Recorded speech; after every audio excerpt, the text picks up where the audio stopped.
اللہ اللہ اللہ اللہ اللہ اللہ اللہ۔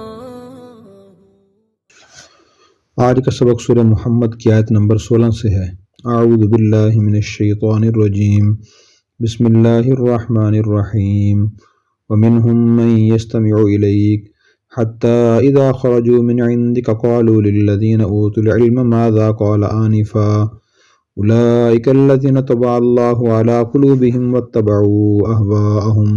ومنهم، ان میں سے بعض لوگ ایسے بھی ہیں، من يستمع، جو کان لگاتے ہیں، الیک، آپ کی طرف، حتیٰ، یہاں تک کہ اذا، جب، خرجو، وہ نکلتے ہیں، من عندک، آپ کے پاس سے، قالو، وہ کہتے ہیں، للذین، ان لوگوں سے، اوتوا العلم، جنہیں علم ملا ہے، ماذا قال، کیا کہا تھا اس نے، آنفا، ابھی، اولئک، یہ وہ لوگ ہیں، الذین، جن کے طبع اللہ، مہر لگا دی اللہ نے، علی قلوبہم، ان کے دلوں پر، واتبعوا، اور انہوں نے پیروی کی، ہواہم، اپنی خواہشوں کی۔ ان میں سے بعض لوگ وہ بھی ہیں جو آپ کی طرف کان لگاتے ہیں، یہاں تک کہ جب وہ آپ کے پاس سے نکل کر باہر جاتے ہیں تو وہ ان لوگوں سے کہتے ہیں جن کو علم دیا گیا ہے، اس نے بھی کیا کہا ہے، یہ وہ لوگ ہیں کہ اللہ نے جن کے دلوں پر مہر لگا دی اور انہوں نے اپنی خواہش کی پیروی کی۔ اس آیت مبارکہ میں اللہ تعالیٰ نے نبی کریم صلی اللہ علیہ وسلم مجلس میں بیٹھنے والے منافقین کا حال بیان فرمایا کہ آپ جب اپنی مجلس مبارکہ میں آپ صلی اللہ علیہ وسلم دین کی باتیں بیان فرماتے، آخرت کی، قیامت کے حالات بیان فرماتے اور ایمان کا تذکرہ فرماتے اور دینی احکام کا تذکرہ فرماتے تو منافقین توجہ سے بات سنتے نہیں تھے، اور آپ کی مجلس میں سے اٹھنے کے بعد جب باہر جاتے تھے تو پھر صحابہ کرام سے کہتے کہ اس شخص نے بھی کیا کچھ کہا تھا، تو یہ کہتے تھے۔ تو اللہ تعالیٰ نے کی مذمت بیان فرمائی کہ اللہ کے نبی کی مجلس میں بیٹھے توجہ سے بات نہ سننا، یہ سننے کے باوجود محض حقارت ظاہر کرنے کے لیے کہ ہم نے بات جو سنی ہی نہیں، یہ تاثر دینے کے لیے صحابہ کرام سے یہ کہنا کہ اس شخص نے بھی کیا کہا تھا، یہ کتنی بری بات ہے۔ اوتوا العلم سے مراد صحابہ کرام ہیں جن کو علم دیا گیا تھا، ان کے پاس قرآن کا، حدیث کا، شریعت کا، جنت کا، جہنم کا، اللہ کی ذات و صفات کا، اپنی اور اسی طرح آخرت کا، فرشتوں کا، تقدیر کا علم تھا، تو اللہ نے صحابہ کرام کو اہل علم فرمایا ہے۔ تو اہل علم ہونا ایک اعزاز کی بات ہے، اللہ خود علم والے ہیں، انبیاء علم والے تھے، صحابہ کرام بھی علم والے تھے۔ تو اللہ نے منافقین کے بارے میں فرمایا کہ ان لوگوں کے دلوں پہ اللہ نے مہر لگا دی ہے، اور اس کی مہر کی وجہ سے یہ بات سنتے نہیں ہیں، اور دوسری وجہ یہ ہے ان کے اس طرز عمل کی کہ اپنے خواہش کی پیروی کرتے ہیں۔ جو شخص اپنی خواہش کی پیروی کرے اور یہ عزم کر لے کہ میں نے اپنی دل کی باتیں ہی ماننی ہیں، شریعت کی بات نہیں ماننی، پھر اس کا انجام یہ ہوتا ہے کہ وہ اللہ کے نبی کی بات توجہ سے نہیں سنتا، یہ مجلس میں بیٹھتے اس سے بات سمجھ میں نہیں آتی۔ پھر اس کے بعد اللہ نے صحابہ کرام کی حالت بیان فرمائی، فرمایا والذین اہتدوا زادہم ھدی وآتاہم تقواہم، والذین اہتدوا، اور وہ لوگ جنہوں نے ہدایت قبول کی، زادہم ھدی، اللہ نے بڑھا دی ان کی ہدایت، وآتاہم تقواہم، اور ان کو عطا فرمایا ان کا تقوی۔ صحابہ کرام کی حالت یہ تھی کہ انہوں نے ہدایت قبول کی، یعنی ایمان لے کر آئے تھے اور مسلمان ہو گئے تھے، تو اللہ تعالیٰ نے ان کو دین اسلام کی تعلیمات سننے کے لیے ان کی ہدایت اور بڑھا دی، وہ دین کی باتیں توجہ سنتے تھے، نئے احکام پر ایمان لاتے تھے اور خوش ہوتے تھے کہ نئے نئے احکام ہمارے علم میں آ رہے ہیں، تو اس سے ان کا ایمان مزید پختہ ہوتا تھا اور نیک اعمال کرنے کا موقع ملتا تھا۔ تو فرمایا کہ ہم نے ان کی ہدایت اور زیادہ بڑھا دی۔ فَهَلْ يَنظُرُونَ إِلَّا السَّاعَةَ أَن تَأْتِيَهُمْ بَغْتَةً فَقَدْ جَاءَ أَشْرَاطُهَا فَأَنَّىٰ لَهُمْ إِذَا جَاءَتْهُمْ ذِكْرَاهُمْ، فَهَلْ نہیں، ينتظرون، وہ انتظار کر رہے، الا مگر الساعہ، قیامت کا، ان تأتیہم، کہ آ جائے ان کے پاس، بغتۃ، اچانک، فقد جاء اشراطها، یقیناً آ چکی ہیں اس کی نشانیاں، فأنیٰ لہم، پھر کہاں نصیب ہوگا ان کو، اذا جاءتہم، جب وہ ان کے پاس آئے گی، ذکراہم، ان کا نصیحت حاصل کرنا۔ اب یہی انتظار کر رہے ہیں قیامت کا کہ وہ اچانک ان پر آئے۔ یقیناً اس کی نشانیاں آ چکی ہیں، پھر کہاں ہوگا ان کے لیے جب ان کے پاس آئے گی ان کا سمجھنا۔ تو اللہ تعالیٰ نے یہ ارشاد فرمایا کہ یہ منافقین قرآن اور احکام الہی سن کر بھی اگر متاثر نہیں ہوتے تو اس سے معلوم ہوتا ہے کہ یہ لوگ شاید قیامت کے منتظر ہیں۔ جو قیامت ان کے سر پہ آئے گی تو شاید پھر یہ ہدایت حاصل کریں گے اور نصیحت حاصل کریں گے۔ پھر فرمایا کہ قیامت بھی نزدیک ہے اور اس کی بہت سی نشانیاں ظاہر ہو چکی ہیں۔ وہ نشانیاں کون سی ہیں؟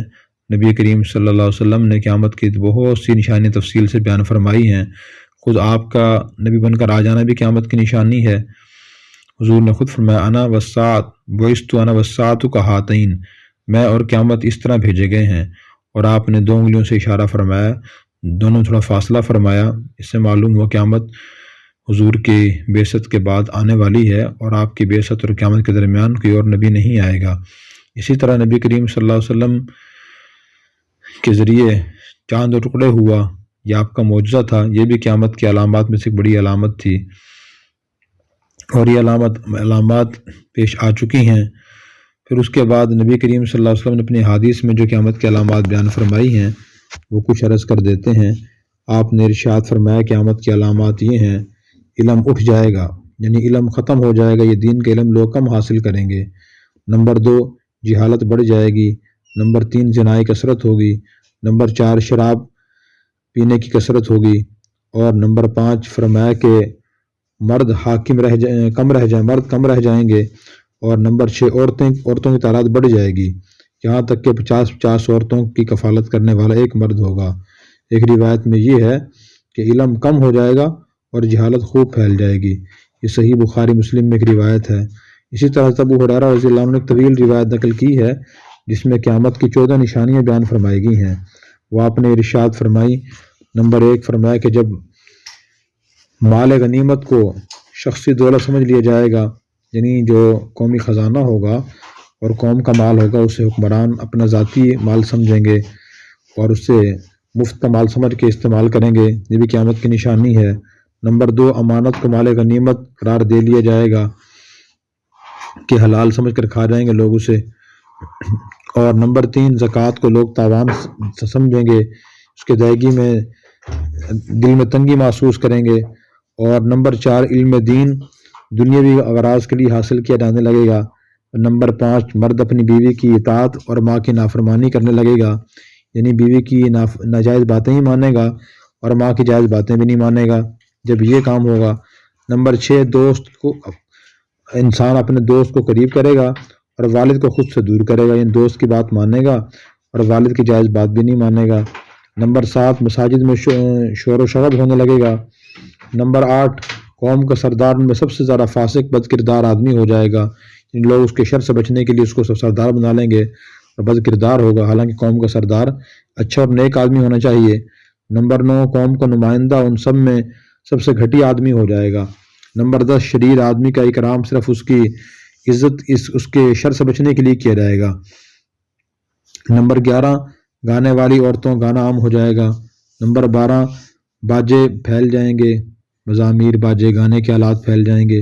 اور نمبر 13، شرابیں پی جانے لگیں گی۔ اور نمبر 14، اس امت کے آخری لوگ اپنے پہلے اسلاف پر لعنت کرنے لگیں گے، یعنی بعد والے لوگ صحابہ کرام پر، اولیاء اللہ پر، نیک لوگوں پر معاذ اللہ لعنت کریں گے۔ تو حضور نے فرمایا اس وقت تم لوگ انتظار کرنا سرخ آندھیوں کا، زلزلے کا، لوگوں کے زمین میں دھنس جانے کا، شکلوں کے تبدیل ہو جانے کا اور آسمان سے پتھر برسنے کا۔ اور دوسری ان علامات کے بارے میں فرمایا کہ جو قیامت کے بالکل قریب ایک دوسرے کے بعد اس طرح آئیں گے جیسے موتیوں کی لڑی کو کاٹ دیا جائے اور موتی کے کرے گرنے لگیں۔ تو یہ علامات قیامت حضور نے اس لیے بیان فرمائی کہ مسلمان کوشش کریں کہ وہ خود کوئی قیامت کی نشانی نہ بنے، نہ شراب پئیں، نہ قومی خزانے میں کمی بیشی کریں، نہ حق اور علم حاصل کریں، جہالت نہ بڑھائیں، علم بڑھائیں، زنا نہ کریں۔ اسی طرح والدین کی جائز کاموں میں اطاعت کریں اور بیوی کی ناجائز کاموں میں اطاعت نہ کریں، زکوٰۃ کو تاوان نہ سمجھیں، والد کو قریب کریں، دوست کو زیادہ کم قریب کریں، والد کو زیادہ قریب کریں، دوست کو کم قریب کریں، مساجد میں شور نہ کریں، اور جو قوم کا سردار اسے چاہیے کہ وہ نیک آدمی بننے کی کوشش کرے، اپنا کردار اچھا کرے اور قوم کا نمائندہ اسی کو بنائے جو اچھا اور نیک آدمی ہو۔ اسی طرح گانے بجانے کے آلات سے بچیں، اور اسی طرح اپنے جو اسلاف گزرے ہیں، آبا و اجداد گزرے ہیں یا اسلاف گزرے ہیں، ان پر لعنت نہ کی جائے۔ تو ان کے بیان کرنے کا مقصد یہ ہے کہ آدمی علامات کے زندہ کرنے سے بچے، ان مبتلا ہونے سے بچے۔ کہ فرمایا فَعَلَمْ أَنَّهُ لَا إِلَٰهَ إِلَّا اللَّهُ وَاسْتَغْفِرْ لِذَنبِكَ وَلِلْمُؤْمِنِينَ وَالْمُؤْمِنَاتِ وَاللَّهُ يَعْلَمُ مُتَقَلَّبَكُمْ وَمَثْوَاكُمْ۔ فَعَلَمْ جان لیجئے أَنَّهُ لَا إِلَٰهَ إِلَّا هُوَ إِلَّا اللَّهُ کہ اللہ کے سوا کوئی معبود نہیں، وَاسْتَغْفِرْ لِذَنبِكَ اور آپ معافی مانگیے اپنے گناہ کے لیے، وَلِلْمُؤْمِنِينَ اور مومن مردوں کے لیے، وَالْمُؤْمِنَاتِ مومن عورتوں کے لیے، وَاللَّهُ يَعْلَمُ اللہ خوب جانتے ہیں، متقلبکم تمہارے چلنے پھرنے کو، مثواکم اور تمہارے گھر کو۔ جان لیجئے کہ اللہ کے سوا کسی کوئی عبادت کے لائق نہیں، اور اپنے گناہ کی معافی مانگیے، اور مسلمان مردوں مسلمان عورتوں کے گناہ کی معافی مانگیے، اور اللہ تعالیٰ خوب جانتے ہیں تمہارے چلنے پھرنے کو بھی اور تمہارے گھروں کو بھی۔ اس آیت میں اللہ تعالیٰ نے نبی کریم صلی اللہ علیہ وسلم کے ذریعے قیامت تک آنے والے انسانوں کو فرمایا کہ اچھی طرح یقین سے بات جان لو کہ اللہ کے سوا کوئی معبود نہیں ہے۔ پھر اس کے بعد حضور کو فرمایا کہ آپ اپنے گناہ کے لیے بھی استغفار کیجیے، مسلمان مردوں اور عورتوں کے لیے بھی استغفار کیجیے۔ نبی کریم صلی اللہ علیہ وسلم گناہ تو ہوتا نہیں تھا، لیکن بعض دفعہ آپ کوئی کام کرتے تھے اور بعد میں اللہ تعالیٰ بتاتے کہ اس کی افضل شکل یہ نہیں تھی، افضل شکل تو دوسری تھی، تو ویسے کرنا زیادہ بہتر تھا۔ تو آپ صلی اللہ علیہ وسلم سے پریشان ہوتے تھے اور اس کو خود اپنا گناہ سمجھتے تھے، حالانکہ گناہ ہوتا نہیں تھا۔ گناہ اللہ کی نافرمانیوں کہتے ہیں جان بوجھ کر کی جائے، آپ سے ایسا کوئی گناہ ہوتا نہیں تھا، تو لیکن پھر بھی آپ استغفار کرتے تھے اپنے لیے بھی، مسلمان مردوں کے لیے، عورتوں کے لیے بھی۔ اور ایک حدیث میں آتا ہے کہ حضور نے فرمایا کہ اللہ کی قسم میں دن میں 70 مرتبہ سے زیادہ اللہ سے استغفار کرتا ہوں اور اس کی طرف توبہ کرتا ہوں۔ یہ صحیح بخاری کی حدیث ہے، اور اس میں ہمارے لیے سبق ہے ہم بھی کثرت سے استغفار کریں۔ ابوبکر صدیق رضی اللہ عنہ سے روایت ہے کہ رسول اللہ صلی اللہ علیہ وسلم نے فرمایا لا الہ الا اللہ اور استغفار کی کثرت کیا کرو۔ ابلیس کہتا ہے کہ میں نے لوگوں کو گناہوں میں مبتلا کر کے ہلاک کیا، تو انہوں نے مجھے کلمہ لا الہ الا اللہ کہہ کر ہلاک کر دیا۔ جب میں نے یہ دیکھا تو میں نے ان کو ایسے غلط خیالات کے پیچھے لگا دیا جن کو وہ نیکی سمجھے کرتے ہیں، جیسے عام بدعات ہیں اور بہت سے گناہ کام لوگ نیکی سمجھے کرتے ہیں، تو اس سے ان کو توبہ کی توفیق بھی نہیں ہوتی۔ تو اس لیے آدمی جس کام کو بھی نیکی سمجھے تو پہلے اس کے بارے میں علماء سے پوچھ لے کہ یہ نیکی بھی ہے یا نہیں۔ جس کام کو گناہ سمجھے پہلے علماء سے پوچھ بھی لے کہ یہ گناہ ہے یا نہیں۔ بعض اوقات لا علمی کی وجہ سے مسلمان گناہ کو نیکی گناہ سمجھ رہا ہوتا ہے۔ پھر اس کے بعد اللہ نے فرمایا کہ اللہ کو خوب معلوم ہے کہ تم چلتے پھرتے کہاں ہو، لوٹ کے تم کہاں آتے ہو، گھروں کے حالات بھی اللہ کو معلوم ہیں، چلنے پھرنے کے حالات بھی اللہ تعالیٰ کو معلوم ہیں، اور اللہ تعالیٰ تمہیں تمہارے حالات کے مطابق ہی اس کا بدلہ عطا فرمائیں گے۔ اللہ تعالیٰ ہمیں قرآن کریم سمجھ کر اخلاص سے نیت سے عمل کرنے کی توفیق عطا فرمائے۔ اور اگر آپ نے ابھی تک ہمارا چینل سبسکرائب نہیں کیا تو فوراً سبسکرائب کیجئے، ساتھ ہی بیل آئیکن پر کلک کریں تاکہ مزید آنے والی ویڈیو ہے وہ آپ کو وقت پر ملتی رہیں۔ اللہ حافظ۔